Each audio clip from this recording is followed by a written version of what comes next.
24,650 से 24,700 यहाँ रुकावट है निफ्टी के लिए। कल का हाई पता क्या था आपको? यही का था आज? यही था, एग्जैक्ट सेम था, 24,677। सेम हाई कल था, सेम हाई आज है। बस ये है कि कल के हाई से हम काफी कोलैप्स हुए थे, आज के हाई से हम ज्यादा कोलैप्स नहीं हुए। मतलब 677 पे अगर बेचा भी होता तो भी 604 तक ही आए, उसमें कोई बहुत ज्यादा आपको कुछ ट्रेड में मिला नहीं होगा। ठीक है, शॉर्ट पॉइंट बेइंग की इस तरीके के इंडेक्स में कोई ट्रेड चल ही नहीं सकती। क्या मतलब क्या मिल जाएगा आपको? ठीक है, हाँ बैंक निफ्टी में लीडरशिप है और थोड़ा सा लोअर लेवल पे रिकवरी आ रही है निफ्टी में। निफ्टी की जो रिकवरी है लोअर लेवल पे वो मेनली बैंक निफ्टी की वजह से आ रही है, और उसमें भी अगर आप देखेंगे तो मेनली एसबीआई की वजह से। एसबीआई में पिछले कुछ मिनटों में कुछ हुआ है। आई थिंक मार्केट एक चीज़ सेंस कर रहा है कि शायद इस क्वार्टर में पिछले क्वार्टर का एक यू टर्न होगा। यही कारण है कि आपने इस तरीके का एकदम से एसबीआई में मैसिव मूव दिखा है, और कोई कारण नहीं हो सकता। कल आएंगे एसबीआई के नंबर्स। पिछले क्वार्टर के बाद एक लगातार वन वे डी रेटिंग हुई थी, ऑलमोस्ट अब हम उस मूव को पूरा बचाने की तैयारी कर रहे हैं।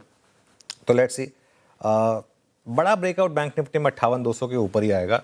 और बड़ा ब्रेकआउट क्यों और नहीं आ पा रहा है, आप एचडीएफसी बैंक का इंटरडे चार्ट देख लीजिए एक बार। ये स्टॉक बिल्कुल कतई चलने को तैयार नहीं है, और लगातार मैं इस पर एक वार्निंग दे रहा हूँ कि इससे दूर ही रहें, कोई फ़ायदा नहीं है यहाँ पर। स्टॉक स्पेसिफिक रहें फिलहाल, और स्टॉक स्पेसिफिक मूव मार्केट आपको अच्छे दे रहा है। अच्छा, एक और आज इंटरेस्टिंग चीज़ हुई, अब बायोकॉन देखिए आज सुबह। क्यों हमने सुबह बायोकॉन को शॉर्ट करने से मना किया था? क्योंकि मैंने ये ना कई बार देखा, और ये कई स्टॉक्स में होता है, कई स्टॉक्स की पर्सनैलिटी होती है। आज जैसे औरोबिंदो फार्मा है, मैंने ग्रीन लिया, लेकिन मैंने एक साथ में ऐड कर दिया लाइन कि ये इसमें ना कई बार वो चक दे वाला सीन हो जाता है, हॉकी इधर है वो शॉट उधर मार रहे हैं। औरोबिंदो के केस में और बायोकॉन के केस में, दोनों में कई बार ऐसे होता है कि मामला जो है ना उल्टा पुल्टा हो जाता है। आप कमेंस और जी 1/T देख लीजिए, खासतौर से कमेंस में आज रिकवरी का कोई कारण नहीं था, लेकिन आ गई रिकवरी, खुलते इनफैक्ट रिकवरी आ गई बहुत ज़्यादा। G1/TND देख लीजिए, इसमें भी रिकवरी आ गई अगेन, मतलब जो खुले उसके हिसाब से है, अभी भी 2-2.5% नीचे ही है। ठीक है, इसके अलावा इटर्नल, ये निफ्टी का सबसे स्ट्रॉन्ग स्टॉक है क्लियरली। इटर्नल लेकर आइए एक बार जरा, आज भी देखिए इसमें कितनी शानदार तेज़ी है।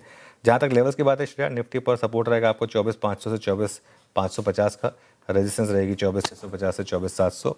बैंक निफ्टी पर आपका सपोर्ट होगा 57,400 से 57,500, और रेजिस्टेंस होगी 58,100 से 58,200 के बीच।